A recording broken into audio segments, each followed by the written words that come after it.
I think this is a terrific conference. I'm enjoying it, and you're getting a variety.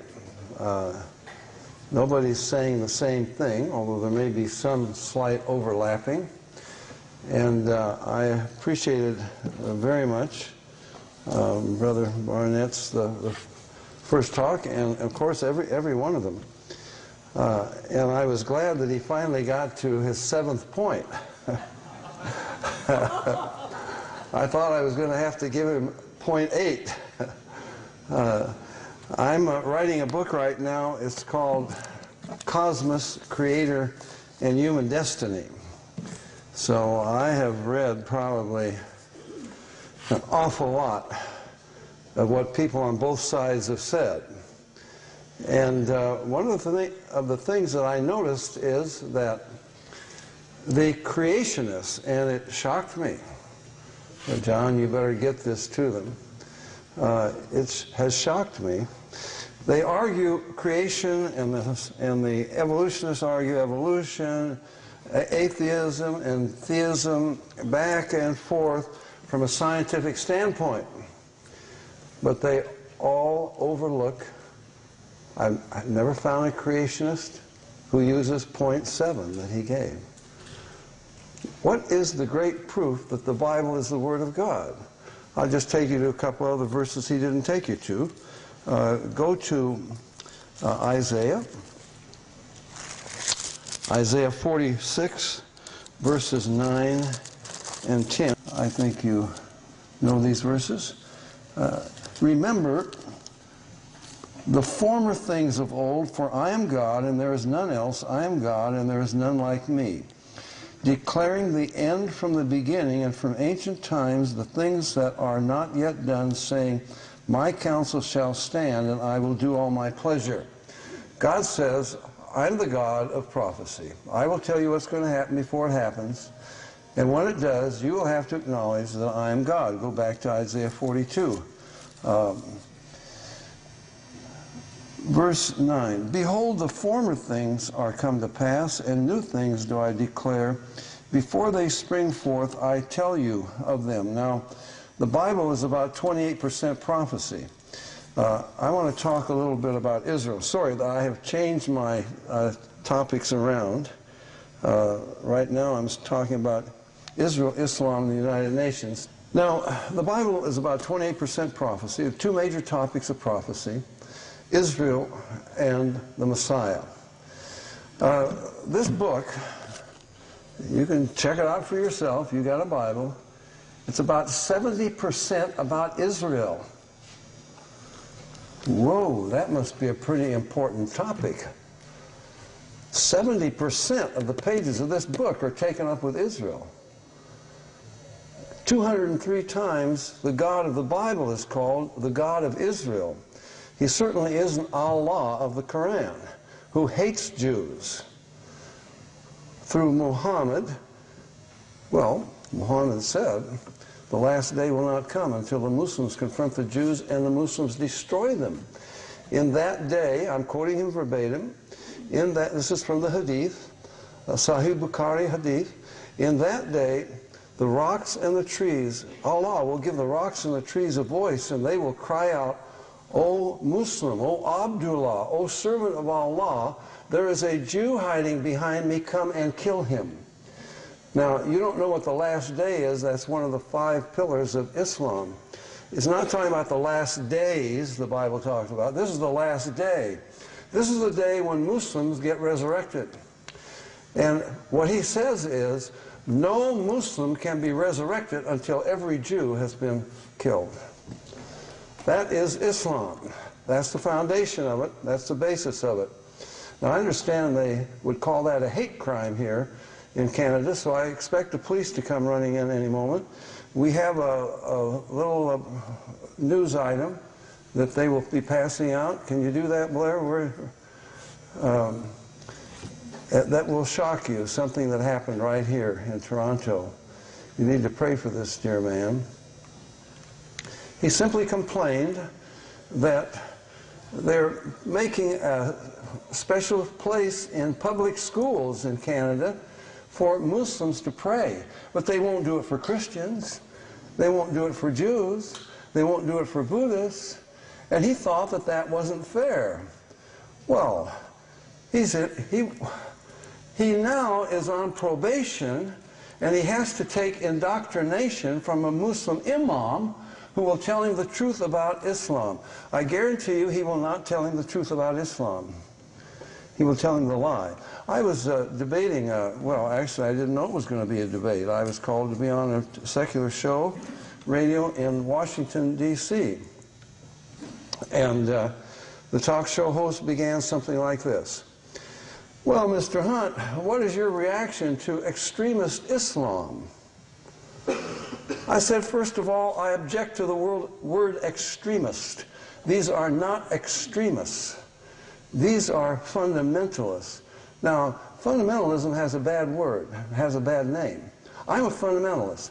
I happen to have a degree in mathematics from UCLA. As a mathematician, I am a fundamentalist. I believe 2 + 2 is 4. It always was, it always will be. And you can't say, why can't we be broad-minded and let it be 5 on Thursday? It won't work, okay? So when it comes, I believe 10 times 10 is 100. When it comes to mathematics, I'm a fundamentalist. I happen to be a certified public accountant, what you call a chartered accountant here in Canada. I believe that when I examine the books, well, I haven't done it for many years, but when I examine the books of a bank and I write out a financial statement and I say this is the financial condition of this bank today, I'd better follow sound fundamental accounting principles or they'll put me in jail. Okay, you get the point? I'm a Christian. I believe the Bible. That means I will follow the fundamentals of the Bible. And when I say a person is a fundamentalist Muslim, they are following the fundamentals of Islam. They're following the teachings of the Quran. They're following the example and the teachings of Muhammad. Well, they had a Muslim waiting in the wings for me. And he said, he came on and he says, you don't know what you're talking about. I'm a Muslim and I can tell you Islam is peace. I said, really?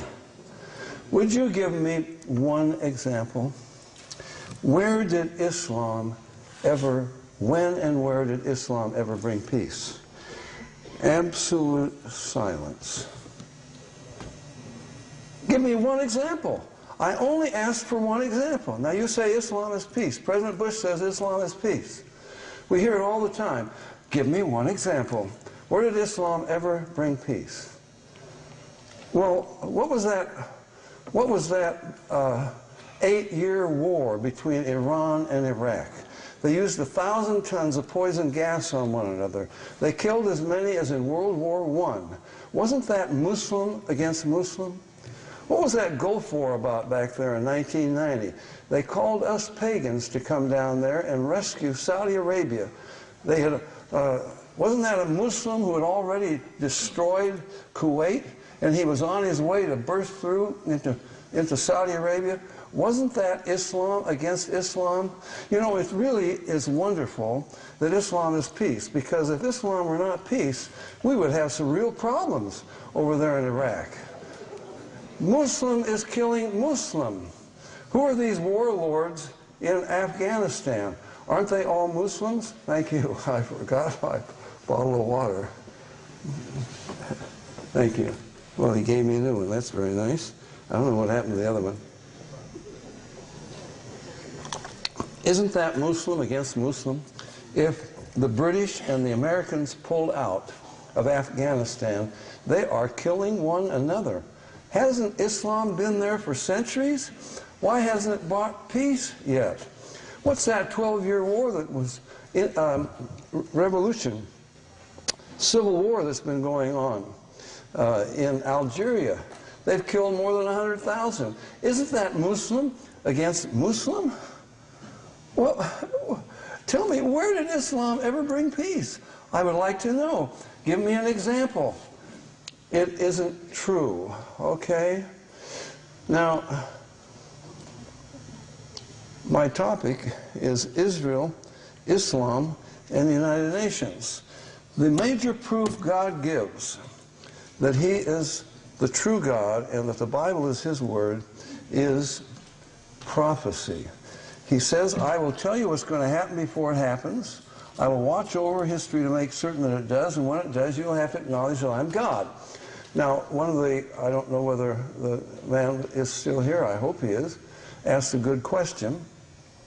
Well, aren't people just kind of fitting things in, you know, trying to fit it in? No, we don't fit it in. I'll just give you a couple of quick examples, and then I want to move on. Turn to Joel chapter 3, verse 2. I can give you dozens of prophecies. And again, as he said, these are not cheap psychic predictions. This is not the French quatrains of a Nostradamus that you can make mean anything you want. These are precise prophecies that are being fulfilled in our day, and no one can deny it. Joel chapter 3, verse 2. I, God is speaking, I will gather all nations. Is Canada in prophecy? Yeah, we just read it. Is the United States in prophecy? We just read it. I will gather all nations. The day is coming when all nations are going to go against Israel. Okay? I will gather all nations and will bring them down into the valley of Jehoshaphat. That's right next to Jerusalem there. And will plead with them there. That means I'm going to punish them for my people, for my heritage Israel, whom they have scattered among the nations and parted my land. Now, 203 times in the Bible, the God of the Bible is called the God of Israel. 12 times he's called the God of Abraham, Isaac, and Jacob. Many other times he's just called the God of Jacob. These are my people, God says. And whoops, wait a minute. My land? Hold your finger there very quickly and turn to Leviticus chapter 25 and look at verse 23. The land shall not be sold forever, for the land is mine, God says. That's my land, and I gave it to you, Jews, to live in it. And you are not to let go of this. You're not to trade it for peace and so forth, which they've been doing. But look, go back to Joel chapter 3, verse 2. They've scattered my people among the nations. Well, that's been going on for centuries. That's anti-Semitism. What is anti-Semitism? Just quickly. Very simple. Number one, are these people so hateful? Are they so evil that they're hated by everybody? They're slaughtered down through history. Ahmadinejad, president of Iran, says Israel must be wiped off the map. That's a joke. There's not an Arab map in the world that even shows Israel. As far as they're concerned, Israel does not exist. Why this hatred? Well, Muhammad said every Jew must be killed before there's a resurrection. Well, look, there's too much to say. I don't have time. But just go back in your mind for a moment to Genesis chapter 3. As soon as God, verse 15, as soon as God said to the serpent, there is a virgin-born man, a baby born of a virgin, and he is going to bruise your head. He's going to smash you. You'll bruise his heel, but he'll smash your head. Satan probably, I mean, maybe he's got an IQ of 500 million. I don't know. He's very smart, but he's also very stupid because he's a self-deluded egomaniac. But what does Satan think? I am going to find out as soon as that baby is born, I am going to kill him. And I've won my battle with God because God is prophesying that that baby is going to do me in, okay? Well, goes on a little bit and we find out Abraham, Isaac, and Jacob. Oh, this is going to be a Jew. Oh, it's going to be the seed of David, and so forth. You can go through the Bible and see Athaliah, the queen, the mother of the king who just died. She has all the seed royal killed. everyone that would be that could be a successor to David's throne, except one was hidden. Remember that? You remember Haman, who was going to have all the Jews wiped out? What about Herod? He's going to wipe the... Satan, it makes sense. The only way you can explain anti-Semitism is Satan must kill these people because he didn't get the Messiah as a baby. The Messiah came, defeated him on the cross. What's he going to do? The battle is not over yet, because the Bible has hundreds and hundreds of promises in it that God gave to his people Israel. You're going to be terribly punished because of your rebellion against me. You will be slaughtered and hated and killed like no other people, but I'm not going to let you be wiped out. If you wanted to go to Jeremiah chapter 30, verse 10 and 11, God says, although I make a full end of all the nations whither I have scattered you, I will not make a full end of you. I will punish you in measure, and I will preserve a remnant, and I will bring them back into their land in the last days. Okay? Did it happen? Scattered everywhere, hated. Well then, what's Satan going to do? Well, I didn't get the Messiah as a baby, and he's been to the cross now, and he's paid the penalty for the sins of the world. But God said he would bring these people back to their land, and then the second coming would occur, and the Messiah would return and rule over them on the throne of his father David. Now, if I could wipe out the Jews, the Jewish nation, there's no second coming. Do you understand that? I'm not talking about the rapture. We're safe in heaven. Satan owns this world. God is a liar. He's had the moral ground pulled out from under him. He can't possibly punish Satan because he said these people would be preserved. But they're not there. Israel's been wiped out. Ahmadinejad, he fulfilled his desire. Muhammad's promise that the Jews would all be killed has been fulfilled. Well, God is a liar. You can't punish me. Anti-Semitism, that's the only explanation you can ever come to, okay? Now, this is God's land, scattered among the nations, and parted my land. Look at that. Parted my land. Now, I can't go into the details. We give it to you in Judgment Day, I think, most important book I've written. I think they have some copies out there. Please get it in your public library, read it yourself. But we give you many details from history. Israel has been conquered by many nations. Does a conqueror ever divide the land? A conqueror doesn't divide the land. Why would they divide the land? They keep it themselves. First time in history, the land of Israel has been divided. Who divided it? Sorry to tell you folks, from your heritage, well, my father was from England. Britain divided the land. Balfour Declaration, 1917. Paris Peace Conference, 1919. The Declaration of Principles by the League of Nations, predecessor of the UN, in 1922. And the whole world said that place called Palestine belongs to the Jews. And Britain was given the mandate to see that the Jews got in there, it became their national home, and Britain betrayed the Jews. They kept the Jews out, they let Arabs in. Holocaust survivors in half-sinking ships within sight of the Promised Land, driven back by the British Navy, put into camps. Okay, well, I'm not going to go into more details. 1944, 500,000 Hungarian Jews untouched by the Nazis. Hitler hadn't even invaded there yet. Hitler needed money. He offered to sell them to the Allies for $2 apiece.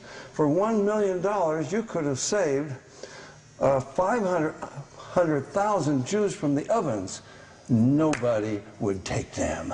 America wouldn't take them. Britain wouldn't take them. No one would take them. God is angry. Okay? And Britain lost its empire on which the sun never sank. As a result of their betrayal, God said, I will I'm going to punish those who hate Israel. And that's what happened. Well, okay, move along. I gave most of it to Jordan to create, that was the three and a half tribes on the other side. You hear about the West Bank. That was the East Bank, folks. That's Israel. November 29th, 1947, UN Resolution 181. Look it up. It is called the Partition of the Land.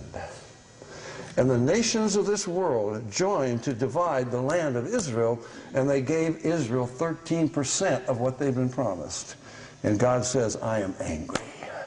I'm going to bring all the nations of this world to Jerusalem, and I'm going to punish them for what they've done. Every peace proposal, including President Bush's roadmap to peace, so-called, what is the basis of it? Israel, give them more land. We just forced Israel to get out of the West Bank. Israel, out of Gaza. And now we're saying, now come on, now the next thing is the West Bank. We're just going to push Israel back into a tinier and tinier piece. We're taking the land that God gave to them away from them, and God says, I'm angry. Okay, all I'm pointing out is it's something that never happened before, and here it is, precisely what the Bible said.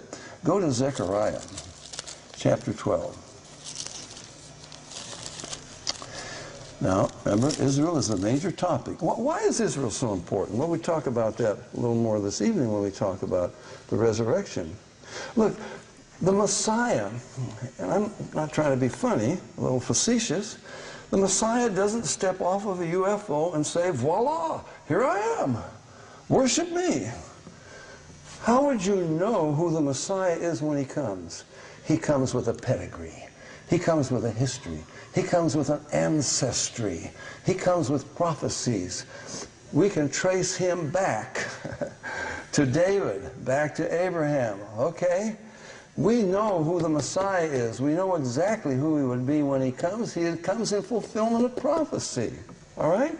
And Israel is the vehicle.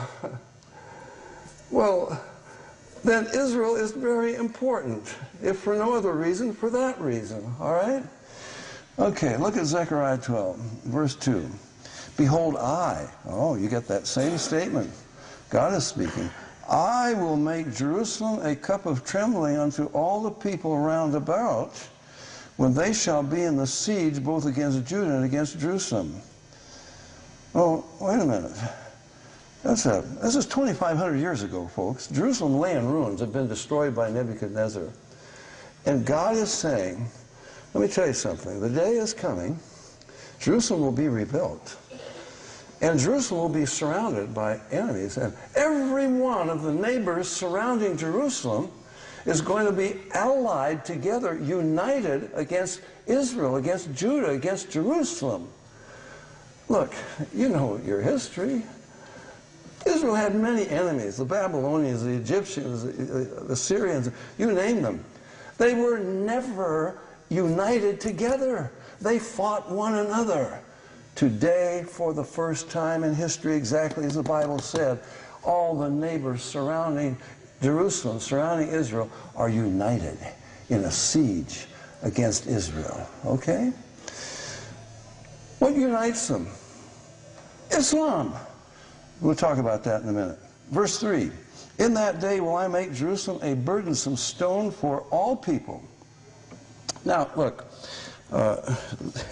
all people of the world, you couldn't fulfill that prophecy unless there was an organization of the nations of the world. You had to have the United Nations for this to be fulfilled. I'm going to make Jerusalem a burden. What is the #1 problem the UN faces today? Jerusalem. You don't solve that problem, you got a nuclear holocaust on your hands. The United Nations has spent 1/3 of its time. Check it out. We give you all the data, all the facts here. I wish you could get it in your libraries in your various towns. The United Nations has spent 1/3 of its time debating, pronouncing, condemning about Israel, a tiny nation that has 1/1000th of the Earth's population. They have spent 1/3 of their time. Is that a burden? I would say that's a fulfillment of prophecy. I can give you many more specific prophecies, but I want to move on. Now, we've got a problem over there in the Middle East. What's the problem? Well, there's some people who call themselves Palestinians. And they say, we're descended from the original inhabitants, the original Palestinians, the original inhabitants of this land, and that land belongs to us because it comes from our ancestors, and the Jews are occupying our land. We got to get them out of there. Furthermore, Islam says that land belongs to the Arabs. Now you understand, here's the picture. So long as Israel has autonomy over 1 square yard, oh, you're in meters now, 1 square meter of land in the Middle East, it's an affront to Islam. It says Islam's a false religion. Muhammad's a false prophet. The Quran is not the word of God. We got to wipe these people out. Okay? That's the issue in the Middle East. Okay, well, let's go to, let's think about these Palestinians for a minute. Let's go to Genesis chapter 11. Verse 31, Terah took Abram his son, and Lot the son of Haran his son's son, Sarah's daughter. You know, it's amazing. When you read the Bible, you're reading history. You're not reading nonsense like the Book of Mormon. I can take you to museums around this world. I remember, I'm old enough to remember when they said there was no such people as Hittites. Well, go to Ankara. I've been there. You got an entire museum of Hittite relics. Okay? Whenever people say it isn't true and they dig a little deeper, you find out the Bible is true and they're wrong. And we're reading about real people, real places, and so forth. And they come from Ur of the Chaldees, that's Iraq, to go into the land of Palestine. Is that what your Bible says? Anybody have that in their Bible? What does it say? No, you're not looking at your Bible. To go into the land of Canaan. There was no such place as Palestine. There never was a Palestinian people, Palestinian nation, Palestinian language, Palestinian culture, Palestinian religion, Palestinian government. It is a fraud. Okay? Well, I'll come back to that if I can remember. Go down a little farther. Chapter 12 and verse 5. And the end of it. They went forth to go into the land of Palestine, and in the land of Palestine they came. Is that what your Bible says? Go forth into the land of Canaan. And into the land of Canaan they came. And the Canaanite was in the land, it goes on and says. Okay, now, what about these people? But there are people who call themselves Palestinians. The whole world calls them Palestinians. Well, it must be true. What are you giving us? Then the Bible can't be true. Well, it was called the land of Israel until 135 A.D. I'm just giving you history. You can check me out. We give it to you in the book, all the facts. We go by facts. We want to go by truth. We're going to go by the Bible, but we're also going to know the facts. 130 A.D., the Romans, who had destroyed Jerusalem in 70 A.D., began to rebuild it as a pagan city dedicated to Jupiter. 132 A.D., they began to build a temple to Jupiter on Temple Mount. You think that upset the Jews? They're upset. There's an uprising. They were successful for a time, but the Romans brought in more legions, and finally they wiped out 1,000 Jewish villages. They killed about 500,000 Jews. They sold thousands into slavery. And in 135 A.D., in anger, the Romans renamed Israel Provincia Syria Palestina. From that day forth, everyone who lived there was called a Palestinian. Who lived there? Jews. You chase them out, they come back. This is our land. God gave it to us. Jews were called Palestinians. World War II, there was a volunteer brigade. It was the Palestinian Brigade in the British Army. Any Arabs among them? The Arabs were fighting on Hitler's side. Who were these people, the Palestinian Brigade? They were all Jews. In fact, my first endorsement in this book, Shimon Aram, a very dear friend of mine, one of Israel's most celebrated retired generals, still alive today, a little bit older than I am, about 84, 85. He was in the Palestinian Brigade.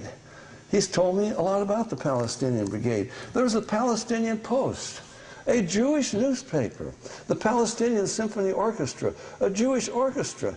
In fact, in the book, I quote a number of Arab leaders. I quote, for example, Ahmed Shukeri, 1956, an Arab leader testifying before the United Nations. He said, there's no such place as Palestine. There never was. And if there are any Palestinians, it's those Jews. We Arabs are not Palestinians. 8 years later, 1964, Ahmed Shukeri became the founding chairman of the Palestine Liberation Organization, later headed by Arafat. They lie. They change their tune. They rewrite history. And the world accepts it, and that becomes the basis for accusations against Israel and a peace that they're going to force on Israel. And I get really angry about this. Well, look what the Bible says. Look, we're going to run out of time here. Let's think, okay? I said last night, a little common sense will take you a long ways. The Arabs say they're descended from, and I'm not speaking against the Arabs, I'm just giving you the facts. The Arab Encyclopedia will tell you this. They say, well, we're descended from Ishmael. Now, Ishmael was Abraham's first son. Isaac didn't come until later. Well, of course, Ishmael was the son through Hagar, Sarah's maid. Isaac was the son of promise through Sarah. But anyway, and you can read that, and look, let's just look, we're that close. Turn over to chapter 17 of Genesis. Verse 7, I will establish my covenant between me and thee, and thy seed after thee and their generations, for a long, long covenant until the church replaces Israel. Is that what it says? For that's a teaching today, replacement theology. D. James Kennedy believes it. He put out a paper, his seminary put out a paper saying, well, all the promises that God gave to Abraham were all fulfilled in the days of Joshua. What? Joshua lived for 110 years. What does it say? Everlasting covenant.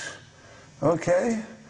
Well, if you went to Jeremiah 23, verse 7, what does it say? The day is coming, God says, when they will no longer say, blessed be the Lord who brought his people out of Egypt. That happened in the days of Joshua. But they will say, blessed be the Lord who brought his people Israel back from all the nations where he had scattered them back into their land. That didn't happen in the days of Joshua. Another fulfillment. Jews have come to Israel from more than 100 nations, and there they are today. Tell me that's not a fulfillment of prophecy. Tell me that doesn't prove that the God who said that is the true God, and that this is his word, exactly as he said. Okay, go down to, it's an everlasting covenant to give to thy seed the land. Go down to, well, Abraham, the man of faith. God says, I'm going to give you a son through your wife Sarah. Abraham says, it can't be possible. She can't have any children. And verse 18, Abraham says to God, oh, that Ishmael might live before thee. Abraham says, I love Ishmael. He's a good boy. You gave me a son. I'm happy. I don't need another son. What did God say? Sarah, thy wife, shall bear thee a son indeed, and thou shalt call his name Isaac, and I will establish my covenant with him for an everlasting covenant, and with his seed after him. Okay? Now, so the Arabs are descended, the Palestinians are Arabs, they're descended from Ishmael. Who was Ishmael's father? Abraham. Where was he from? We just read it. Ur of the Chaldees. He was a Chaldean. Who was Ishmael's mother? The Muslims don't deny that. Hagar. What was her nationality? She was an Egyptian. So you've got an Egyptian mother and an Iraqi father. And when they arrive in a land, it's called Canaan, not Palestine. It is already settled by the Canaanite people. And you dare to say you're descended from Ishmael, and that means you're descended from the original Palestinians? You are lying. It isn't true. History says you're false. The Bible says it's not true, but the world accepts it. Oh, these are the Palestinians. They're descended from the original Palestinians, and they're Jews, or they're occupying their land. We can't let that go on. You understand why I get a little bit angry? Because there are lies, and people like you, I'm sorry, you don't speak up. You got to write letters to your newspaper. I know in Canada it's going to be very dangerous. Might put you in jail if you have a chance to read that piece of paper there. It's the truth. The truth is trampled in the streets, okay? We need to stand up for what is true and what is right. Okay, now the Arabs have about 700 times the land that Israel has, a little postage stamp piece of land. And they want this too. Why do they want this? It doesn't have oil, it doesn't have minerals, it's got nothing. Because of Islam. Islam says the Arabs must possess that. That's what Islam says. Otherwise, Islam is a false religion. So you know what the problem over there in the Middle East is? You've got a battle between the God of Israel and the God of Islam. That's what this is all about. Now, what is Islam? Well, you got to understand it's a religious movement. It's a religion. It's not political. You can't vote about it. You can't change it.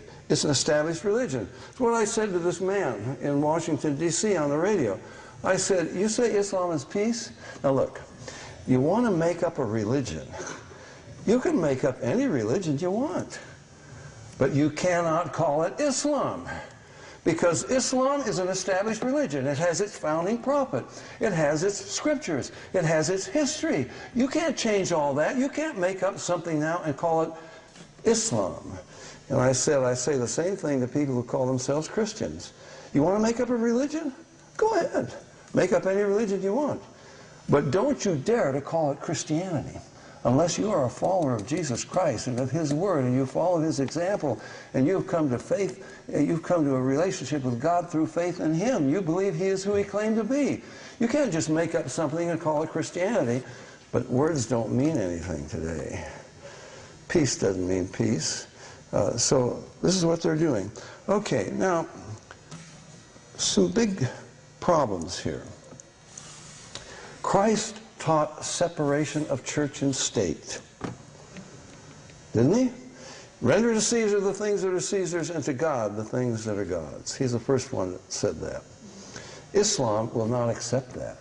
You understand, President Bush, he's got an impossible task on his hands. He thinks he's going to establish democracy in Iraq, but it must be controlled by the imams.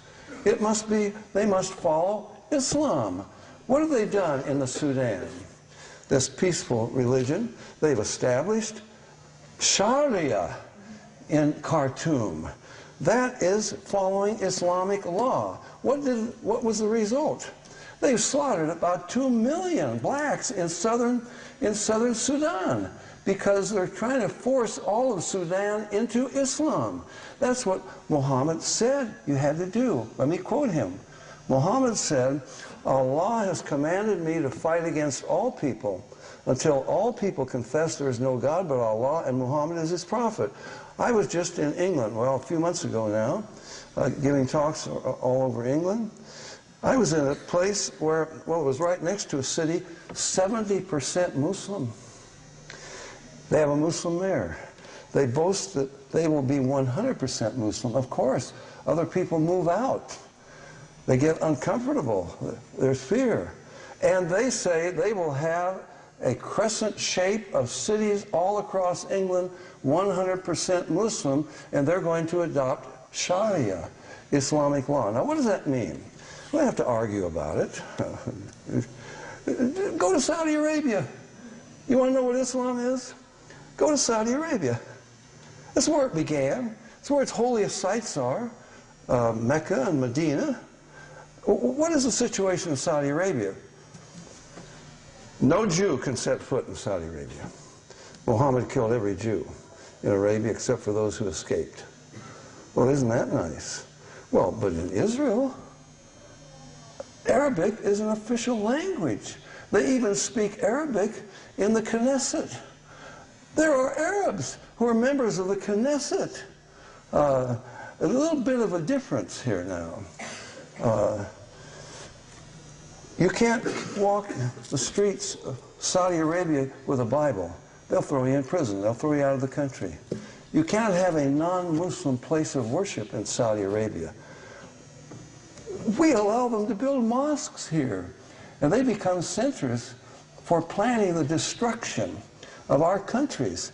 They want to destroy the very freedoms that allow them to do what they're doing. But you can't do that in Saudi Arabia.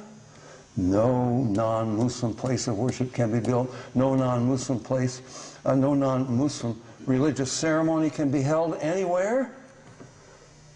And any Muslim who converts to Islam, converts from Islam to any other religion, Christianity, Buddhism, Hinduism, anything, off with their head in chop, chop, square. That's what they call it. Are they doing it today? I give you the statistics. How many beheadings are taking place today? This is not the Middle Ages. This is the religion of peace. No, it must take over the world. Why don't you go to Nigeria? 15 of the 19 northern states of Nigeria have adopted Sharia, Islamic law. What has been the result? Thousands of Christians have been slaughtered. Hundreds of churches burned down. You can't have anything but Islam now. Why don't you go to Indonesia, the largest Muslim country in the world? They have burned down, destroyed more than 3,000 churches in the last 3 years. Thousands more over a longer period of time. Killing Christians. This is Islam, okay? Now, it's a religion. Terrorists are not radicals. They're real Muslims. They're following what Muhammad taught, what Muhammad exemplified. He began his career with more than 20 murders, attacking caravans, villages, and so forth. His dying words were, "May Allah curse the Christians and the Jews." Early Christians gave their lives to spread the gospel of Jesus Christ. Muhammad and his followers killed people to spread the gospel of Islam. Look, 632 AD, Muhammad died. What was his death? A martyr's death? Heroic death? He was poisoned by the widow, he was poisoned by the widow of a man he had killed. That was Muhammad's death. Well, Muhammad had forced Arabia into Islam. So when he died, the Arabs, these are Arabs now, they thought, we're free. Our tormentor is dead. And they tried to leave Islam. Look it up. I'm not making this up. It's in history, it's called the Wars of Apostasy. Muhammad had said, anyone who renounces his faith, he turns from Islam to any other religion, off with his head. You kill him. That's why they still do it in Saudi Arabia. So these Arabs who tried to get out of Islam, the wars of apostasy were fought under Abu Bakr, Muhammad's father-in-law, who became the caliph who succeeded Muhammad. And they killed, look it up in history, about 70,000 Arabs, former Muslims, were slaughtered to force Arabia back under Islam. And from there it spread by the sword, all the way from France. I was just over there in France. Poitiers, what's the battle of 732 AD? I just abandoned notes because I don't have time to look at them. But somebody help me out. Anyway, what? Tours. Thank you. The Battle of Poitiers-Tours, just not too far from Paris. They were turned back at the gates of Vienna. If they hadn't been turned back out of Europe, you folks would be speaking Arabic today, okay?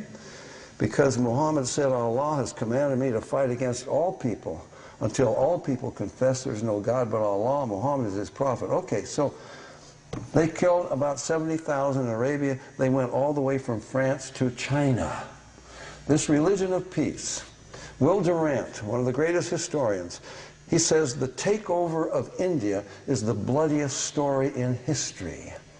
They killed more in India alone than Hitler killed. You've heard of the Taj Mahal. Maybe you didn't know it was built by a Muslim mogul with 20,000 slave laborers, and he slaughtered thousands of people. I'm just giving you history, folks. That's all. We got a problem in the Middle East. We got a people who call themselves Palestinians, descended from the original Palestinians. It's a lie. There never was such a thing. And they say this is a religion of peace, but we will smash Israel. It must be destroyed. This is what it's about. And unfortunately, the world is compromising and going along with this. You had the Danish cartoons. You remember the Danish cartoons? I'll try to stop now. Danish cartoons. Have you seen any of them? They were pretty mild and also fairly true. One of them showed Muhammad. He's standing at the gates of paradise. Well, actually, it was like heaven up in the clouds, but that's not paradise for a Muslim. Paradise for a Muslim is down on this earth, you know, palm trees and water, and the rivers run with wine. But a Muslim's not supposed to drink wine in this life. It's a totally hedonistic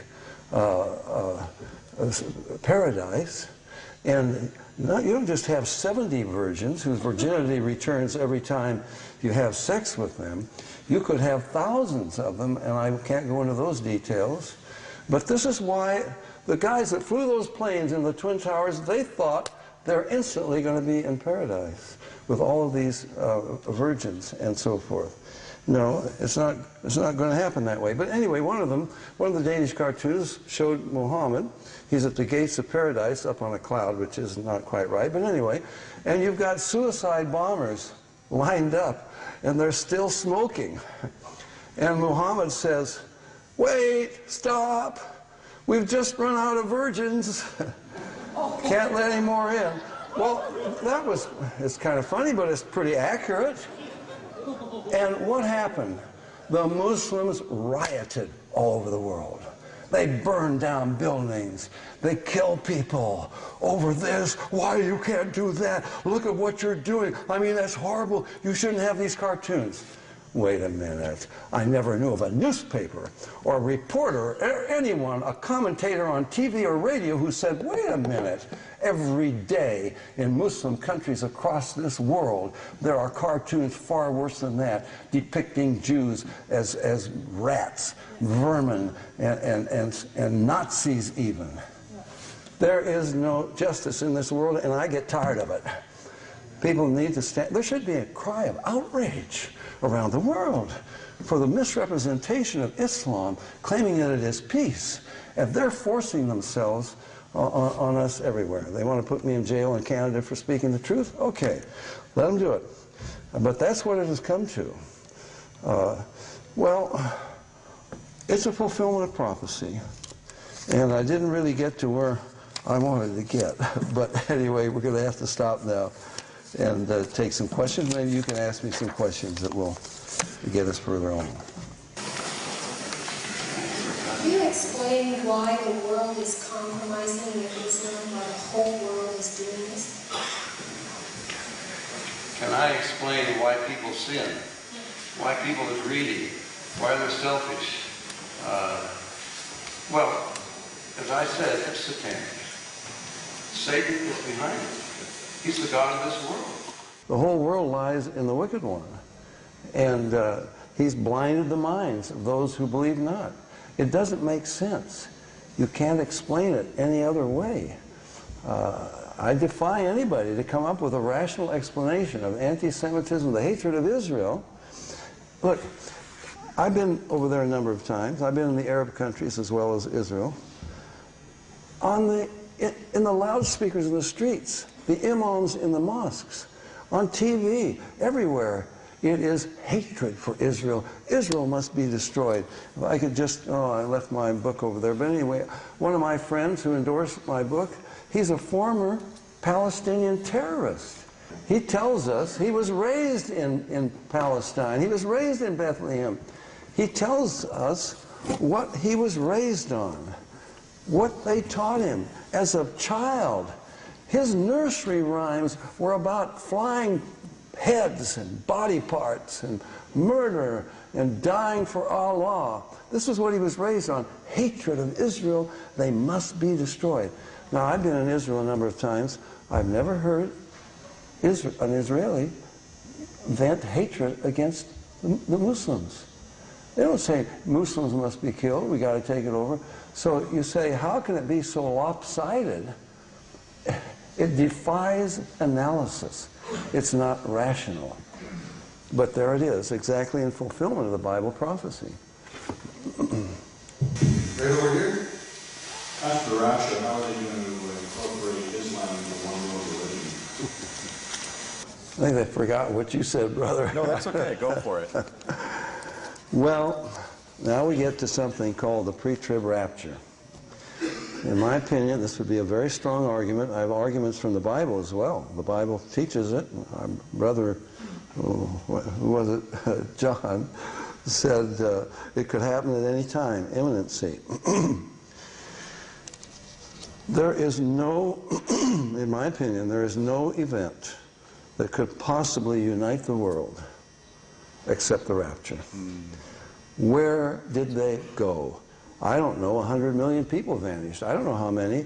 Could be that many Christians in China. Not that many in Canada, I can guarantee you. And, Not in America either. and not in Europe. NATO will be intact. But 100 million people, at least, vanished from this planet. Now, you can't even imagine that. Where did they go? Who took them? Why didn't they take me? Are they coming back for me? The only event that could possibly unite this world, Muslims, Hindus, Buddhists, Baptists, Presbyterians, there'd be a lot of them left too. Everybody is united against a common enemy that has absolutely terrorized this earth. I think that's the only thing that could, at that moment, I speak at a lot of prophecy conferences, and I go to the pre-trib seminar every year too, and unfortunately, and I'm sorry about it, they keep fudging now.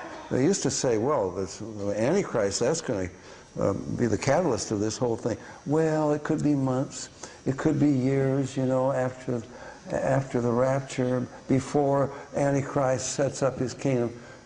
No, it won't work. Nothing else would do it. The rapture will do it. I believe the United Nations is meeting an emergency session. Where did they go? Who took them? What can we do about this?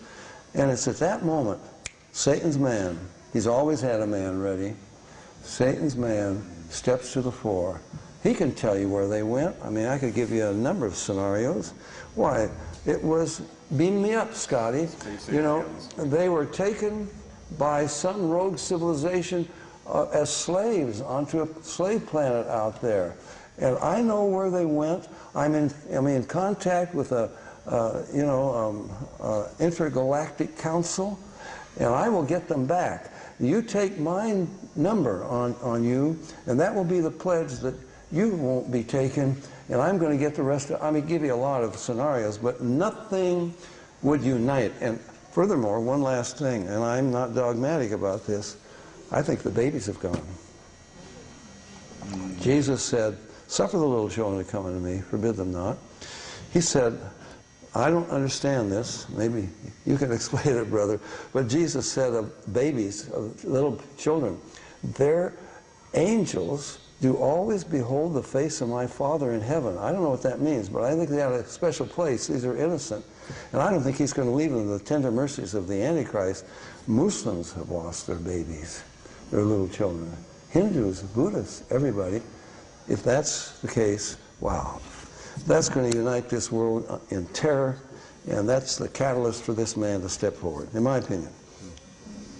This confused word, like you said in your speech, the Christians are attacked by Muslims or Islam.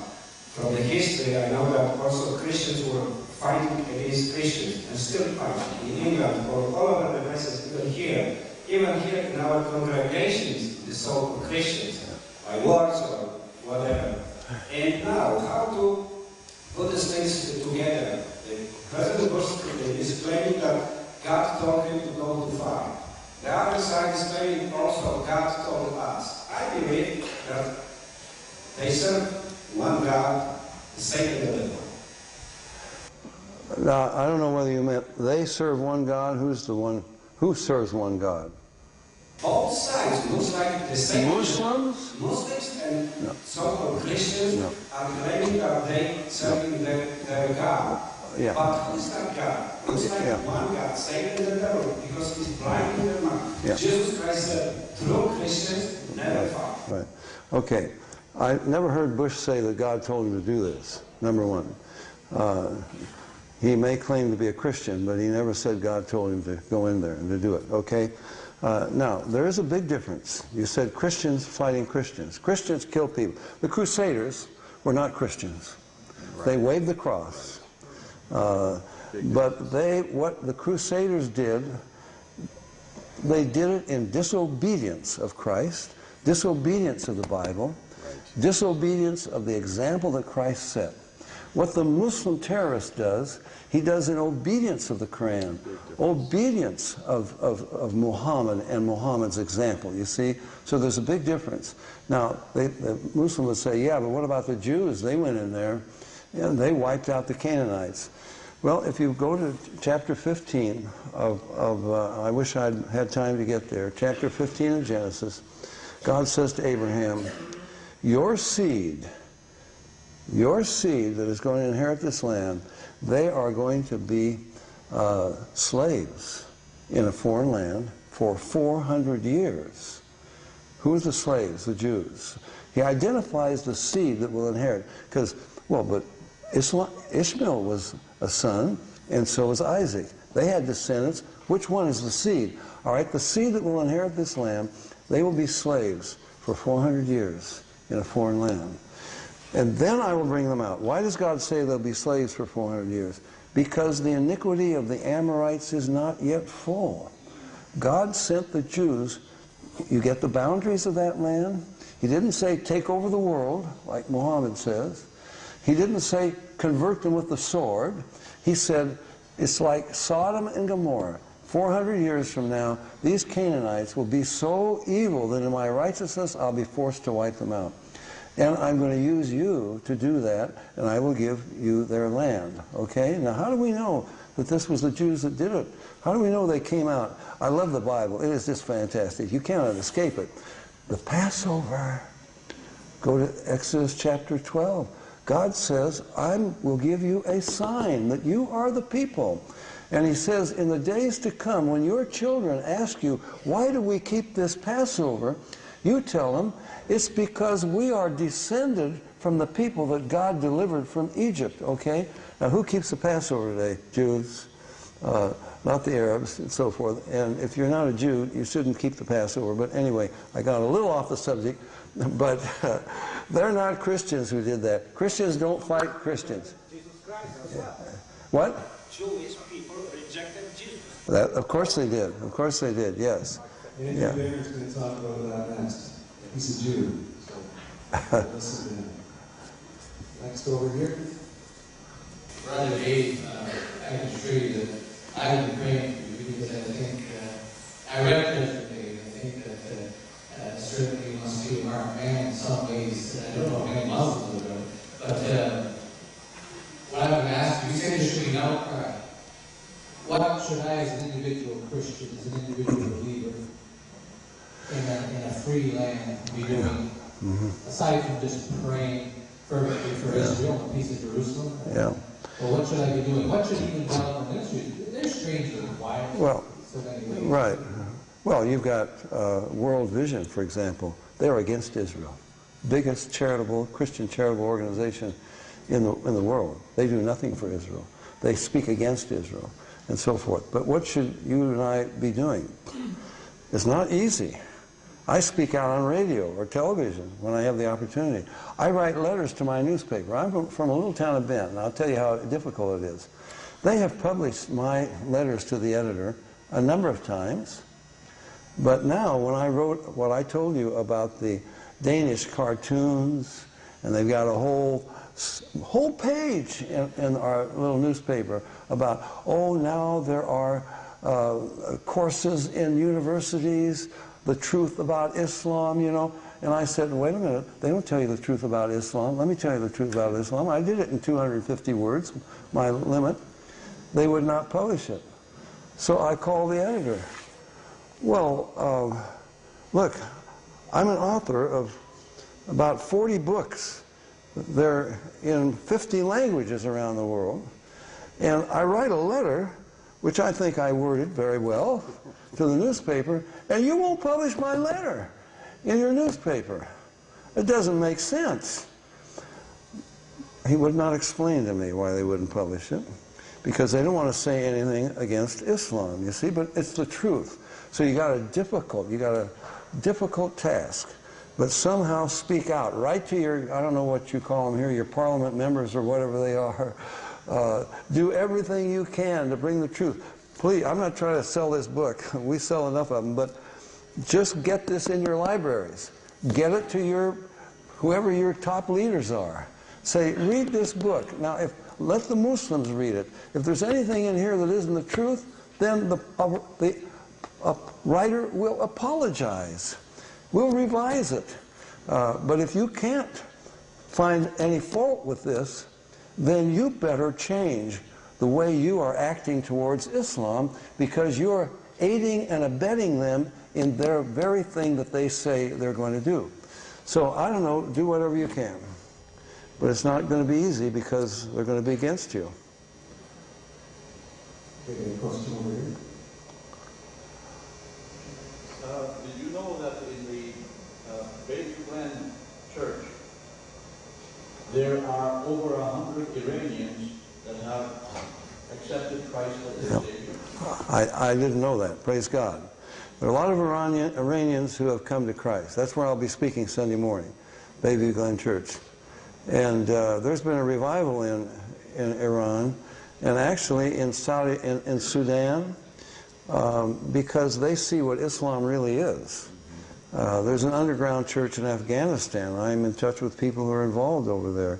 In Iraq, they've had to flee Iraq into Syria, the Christians, but there's an underground church there. So many Muslims are coming to Christ, and I have prayed for many years, God, please tear down this Islamic curtain. It's more vicious and impenetrable than the Iron Curtain ever was. I was in Russia a number of times during the Iron Curtain days. Well, they had a Baptist church in Moscow. It was a showpiece. It wasn't genuine exactly, but still. China, they have churches. Islam, no. You can't have one, okay? So I pray, God, tear it down, get the gospel in there for these people, because I love the Muslim people as I love the Jews. They've been lied to. They're terrorized. They wouldn't dare even consider that Islam might be wrong. They'd take your head off for that. Okay, so keep praying and then do what you can to get the truth to people. Yeah, that Bayview Glen Church, by the way, that's at Bayview and Steeles. And first service tomorrow is at 9:15. The second one's at 11. I won't be talking about this. My first service, my topic is why everything is the way it is. And the second topic is, at what cost a bride? What did it cost Christ to get us to heaven? Who else has a question? Bruce Malone's up there too, folks. If you have a question on the creation issue. Does everybody know where Cain got his wife? Anybody interested in that, real quick? Okay. No. The reason it's a mystery is because we have all been trained to think like evolutionists. Things have always went on pretty much as they are today. Genesis chapter 5 says, and Adam and Eve had other sons and other daughters. Jewish tradition is, I believe they had 39. If our genetic code in the beginning was perfect, started to deteriorate afterwards, we lived very long lives because it took a while for that genetic load to build up. Brothers, sisters, cousins would have had no trouble getting married. Abraham was married to his half-sister. The only reason it's a prohibition is because the genetic load is built up to such a point that at the time of Moses, God instituted the moral law that says you are not to marry close relatives. Before that, it was common in all cultures. It's really no mystery at all, and it's an incredibly strong evidence that our genetic code is deteriorating rapidly. Over here. The question is, does Islam pray to the same God as the Christian does? Well, the Pope says so. John Paul II kissed the Quran. Vatican II says the Muslims worship the same God that the Christians worship. Okay? Now, Bush has boasted, oh, we now have a Quran in the White House. What does the Quran say? The Quran says, you believe in the Trinity, you go straight to hell. 16 times the Quran says, Allah is not a father and he has no son. Now every Arabic translation of the Bible in the world uses Allah for God. Well, let's put Allah into John 3:16. For Allah so loved the world. Well, you got 99 characteristics of Allah in the Quran, not one of them is love. Allah so loved the world, he gave his only begotten son. Whoops. Allah is not a father, he has no son. You can't put Allah in the Bible. Okay? Jesus is not God, he's not the Son of God. He didn't die on the cross for our sins. He didn't even die on the cross. He was taken to heaven. Someone died in his place. The Bible says Christ died in our place. No, someone died in his place. He was taken alive to heaven. I could go on. Allah is a... Look, I was speaking in Sydney, Australia, and I said, Allah is... this is not the God of the Bible. This is not the only... They say, well, but there's no other word for God in Arabic. About 5 Arabs came after me. And I said, look, you guys speak Arabic. I don't even speak Arabic. Let me just give you what you must confess to become a Muslim. La ilaha illallah Muhammadan Rasulullah. That's Arabic that says there is no God but Allah and Muhammad is his prophet. Now, it doesn't say there's no Allah but Allah. It says there's no ilah but Allah. And you find the generic term for God all through the Quran, ilah. And Allah is a contraction of la ilah, meaning the God, the supreme God. Okay? Allah was named Allah, la ilah, in the Kaaba. It had about 360 idols in it, and Allah was the chief idol. Okay? Now, Muhammad is trying to tell, what did Muhammad change? He didn't change anything. He kept the same name, but he just said there's only one God, and that's Allah. He tried to convert the Christians and the Jews in Mecca, in Medina. Well, in Mecca they threw him out. In Medina, what's he trying to tell them? There's one God. It's Allah. They knew who Allah was. Allah's an idol up there in the Kaaba. Muhammad even went to the Kaaba while there were still these idols encircled around it when he got permission from the Meccans and so forth. This is not the God of the Bible. No possible way you could say this is the God of the Bible, but the Catholics say it. What's his name? Christian Research Institute. Hank Hanegraaff says it. So many people say it. It just isn't true. Sorry, I guess we're done. I just wanted to know, we're going to have more question and answer period with Dave, but before Bruce Malone yeah. back to the stage, does anybody have a question for Bruce? Here in the front. Oh, sorry.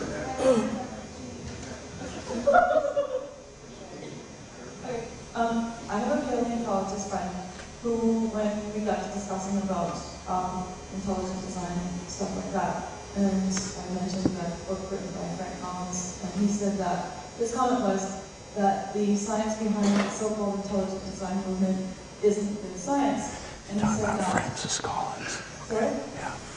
He said that there are no peer-reviewed articles supporting their findings or whatever, and I just wanted to speak to that. And also maybe the peer review process as well.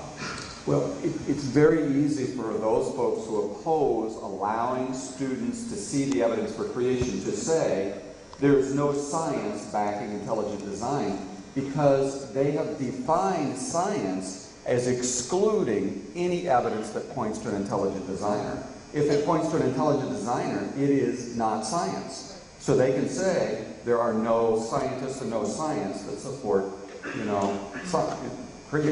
evolution. That's what they mean when they say that. Now, are they looking for the truth? That's the goal. Are they looking for the truth? Are they looking for what is reality, or are they looking for what has actually happened in the past? No, they're looking for what fits the current definition of science. That's what's so important. If you don't understand the debate, if you don't understand where the battle's at, you get into this word game and you don't get anywhere. The point is to point people to search for the truth. What is the truth? What is reality? What is real? What has happened? And I believe the majority of the evidence does fit. Now, why aren't there stuff in peer-reviewed magazines? It was similar to a question that was asked earlier. If you see a problem, wouldn't that lead you to be able to get it published in a scientific journal? No, because it is peer-reviewed. And the peers are playing by the rules of the definition of science. So you won't get these kind of things in a peer-reviewed magazine. There are wonderful peer-reviewed technical journals that deal with creation evidence. One other example I just want to follow up with. Well, if you came up with something like this helium that is definitely present in the rock, and it's absolutely no way it could be there if there wasn't rapid radioactive decay, it leads to a very fruitful area of radiometric research. Wouldn't that person win a Nobel Prize? In the early 80s, there was a man, a doctor, I believe, Gaiman, developed the MRI. Just a few years ago, the Nobel Prize in medicine was given to the developers of the MRI. This man is on the board of the Institute for Creation Research. He was honored worldwide for this development. He won numerous scientific awards. It was absolutely documented that he was the originator of the MRI. The Nobel Prize was given to the people who took his idea and then further developed it. It's never been done in the history of Nobel Prizes. He was bypassed because he's a young earth creationist.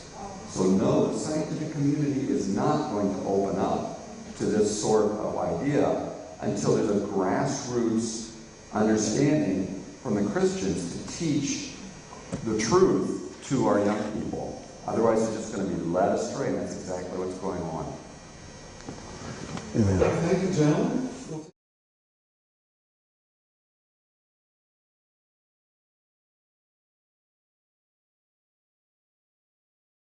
Give me one example. I only asked for one example. Now you say Islam is peace. President Bush says Islam is peace. We hear it all the time. Give me one example. Where did Islam ever bring peace? Well, what was that 8-year war between Iran and Iraq? They used 1,000 tons of poison gas on one another. They killed as many as in World War I. Wasn't that Muslim against Muslim? What was that Gulf War about back there in 1990? They called us pagans to come down there and rescue Saudi Arabia. They had, wasn't that a Muslim who had already destroyed Kuwait, and he was on his way to burst through into Saudi Arabia? Wasn't that Islam against Islam? You know, it really is wonderful that Islam is peace, because if Islam were not peace, we would have some real problems over there in Iraq. Muslim is killing Muslim. Who are these warlords in Afghanistan? Aren't they all Muslims? Thank you. I forgot my bottle of water. Thank you. Well, he gave me a new one. That's very nice. I don't know what happened to the other one. Isn't that Muslim against Muslim? If the British and the Americans pulled out of Afghanistan, they are killing one another.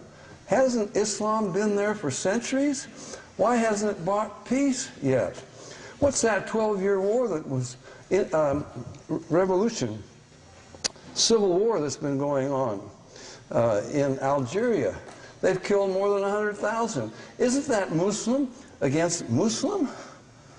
Well, tell me, where did Islam ever bring peace?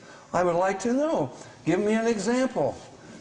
It isn't true, okay? Now,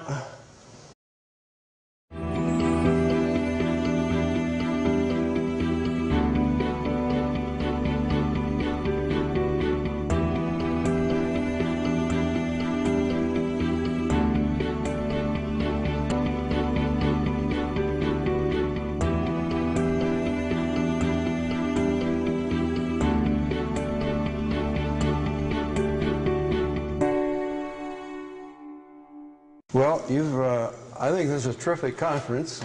I'm enjoying it, and you're getting a variety. Nobody's saying the same thing, although there may be some slight overlapping. And I appreciated very much Brother Barnett's the first talk, and of course every one of them.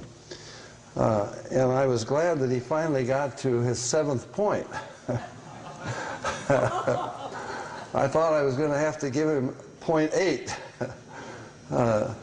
I'm writing a book right now. It's called Cosmos, Creator, and Human Destiny. So I have read probably an awful lot of what people on both sides have said. And one of the things that I noticed is that the creationists, and it shocked me. John, you better get this to them. It has shocked me. They argue creation, and the evolutionists argue evolution, atheism and theism, back and forth from a scientific standpoint. But they all overlook. I've never found a creationist who uses point 7 that he gave. What is the great proof that the Bible is the Word of God? I'll just take you to a couple other verses he didn't take you to. Verbatim, in that, this is from the Hadith, Sahih Bukhari Hadith, in that day, the rocks and the trees, Allah will give the rocks and the trees a voice, and they will cry out, O Muslim, O Abdullah, O servant of Allah, there is a Jew hiding behind me, come and kill him. Now, you don't know what the last day is. That's one of the 5 pillars of Islam. It's not talking about the last days the Bible talks about. This is the last day. This is the day when Muslims get resurrected. And what he says is, no Muslim can be resurrected until every Jew has been killed. That is Islam. That's the foundation of it. That's the basis of it. Now, I understand they would call that a hate crime here in Canada, so I expect the police to come running in any moment. We have a little news item that they will be passing out. Can you do that, Blair? That will shock you, something that happened right here in Toronto. You need to pray for this dear man. He simply complained that they're making a special place in public schools in Canada for Muslims to pray. But they won't do it for Christians. They won't do it for Jews. They won't do it for Buddhists. And he thought that that wasn't fair. Well, he now is on probation, and he has to take indoctrination from a Muslim imam who will tell him the truth about Islam. I guarantee you he will not tell him the truth about Islam. He will tell him the lie. I was debating, well, actually I didn't know it was going to be a debate. I was called to be on a secular show, radio in Washington, D.C. And the talk show host began something like this. Well, Mr. Hunt, go to Isaiah 46, verses 9 and 10. I think you know these verses. Remember the former things of old, for I am God, and there is none else. I am God, and there is none like me. Declaring the end from the beginning, and from ancient times the things that are not yet done, saying, my counsel shall stand, and I will do all my pleasure. God says, I'm the God of prophecy. I will tell you what's going to happen before it happens. And when it does, you will have to acknowledge that I am God. Go back to Isaiah 42. Verse 9, behold, the former things are come to pass, and new things do I declare. Before they spring forth, I tell you of them. Now, the Bible is about 28% prophecy. I want to talk a little bit about Israel. Sorry that I have changed my topics around. Right now I'm talking about Israel, Islam, and the United Nations. Now, the Bible is about 28% prophecy. There are two major topics of prophecy: Israel and the Messiah. This book, you can check it out for yourself. You got a Bible. It's about 70% about Israel. Whoa, that must be a pretty important topic. 70% of the pages of this book are taken up with Israel. 203 times the God of the Bible is called the God of Israel.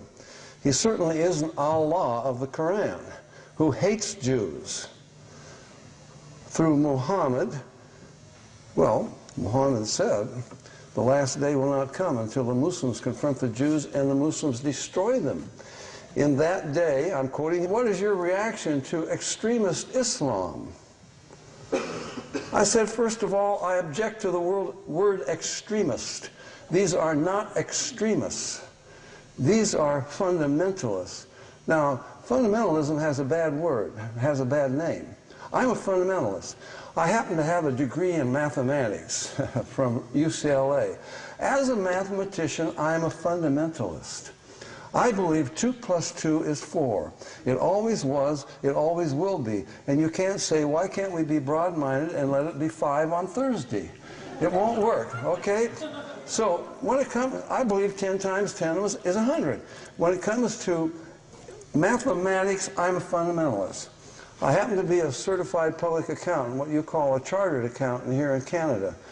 I believe that when I examine the books, well, I haven't done it for many years, but when I examine the books of a bank and I write out a financial statement and I say, this is the financial condition of this bank today, I'd better follow sound, fundamental accounting principles or they'll put me in jail. Okay, you get the point? I'm a Christian. I believe the Bible. That means I will follow the fundamentals of the Bible. And when I say a person is a fundamentalist Muslim, they are following the fundamentals of Islam. They're following the teachings of the Quran. They're following the example and the teachings of Muhammad. Well, they had a Muslim waiting in the wings for me. And he said, he came on and he says, you don't know what you're talking about. I'm a Muslim, and I can tell you Islam is peace. I said, really? Would you give me one example? Where did Islam ever, when and where did Islam ever bring peace? Absolute silence.